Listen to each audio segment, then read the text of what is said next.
Hello, this is Tony Byrne of Tony Talks Money, the show that makes you grow your wealth.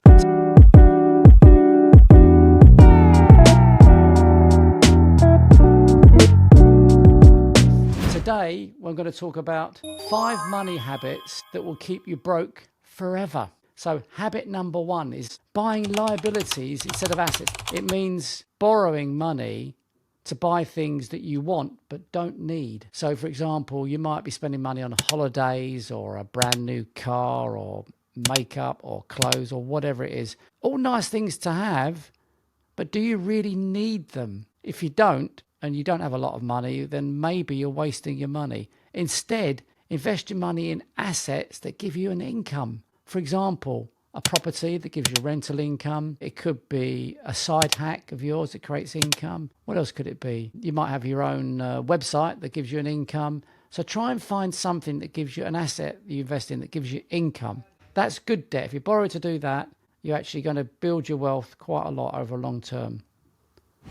Habit number 2, living from one salary payment to the next salary payment with no plan, no reserves or anything. The problem with this approach is that 60% of people literally live from one salary to the next month's salary, and quite a large percentage of them literally can't get by. So if you get an emergency bill out the blue, you can't afford to pay it. It doesn't make sense. So what you need to do instead is construct a proper budget where you put aside so much for, say, 50% for your cost of living, and say 30% for discretionary spending, and say 20% to save. And what you want to do is make sure you automate your savings. So make sure your savings go out by an automated payment like a direct debit the day after your salary is paid to you every month. Because if you save that way, you won't miss the money. Because what do? When we have automated payments leaving our bank account, we just live on the rest. So do that with your savings as well. Get some wool on your back, as my old boss used to say. Build some savings and you'll make your life a lot easier, not have to depend on 1 month's salary to the next just to survive. Habit 3, falling for bad debt. Now, believe it or not, there's 2 types of debt. There's such a thing as good debt and bad debt.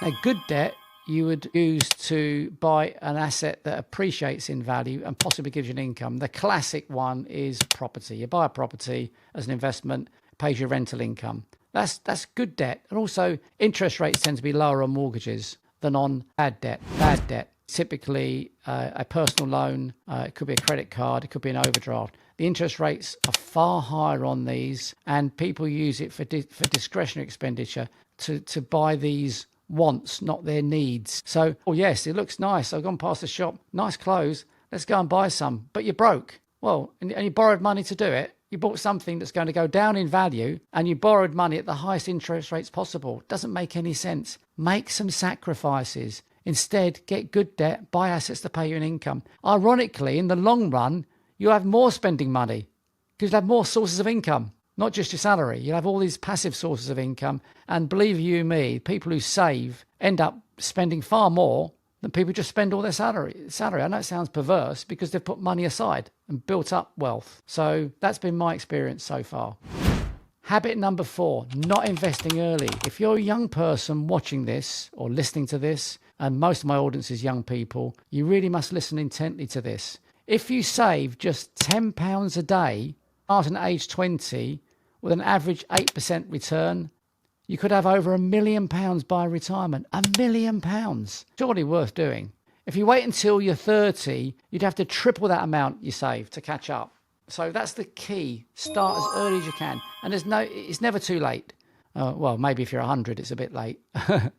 But even if you're 30 or 40, you've still got plenty of time. Although it's ideal if you do it much earlier than that. And also, if you want a very low-cost, simple way of doing it, invest in these low-cost tracker funds or ETFs. It's a very cheap way of doing it. Do it monthly and pay your salary, as I said earlier. Habit number 5, chasing hype investments instead of fundamentals. This is pretty crucial because as I speak, we're in an age which feels to me very much like a bubble that's going to burst. And that bubble I perceive as AI and everything related to it. Now, if you just follow a trend, something that's very popular, history shows that these things tend to go pop. They tend to bubble tends to burst. And we had a big one quite a few years ago now called the dot-com bubble and burst. We all knew the internet was going to change the world in the late 90s. We didn't realize by how much it would.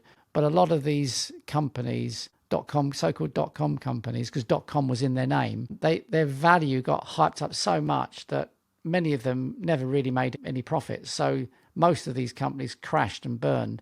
But out of that fire, what remained was some brilliant companies that today are the Magnificent Seven, those kind of big giant tech companies. So generally, don't try and find a trend. If you're trying to find the winner with AI, you're onto a loser straight away, because who knows who's going to win the AI game. I suspect we're all going to win it, because in the end, there are going to be tools available for free that you can do almost anything with. Like 98% of your day, you'll be able to get AI to do everything for you, and robots. So you don't have to spend tens of billions of dollars like these giant tech companies are doing to dominate the AI market, because we're all going to be winners. There won't be any one dominant company, in my view. And I think these companies are throwing away money. So the idea is just don't follow trends.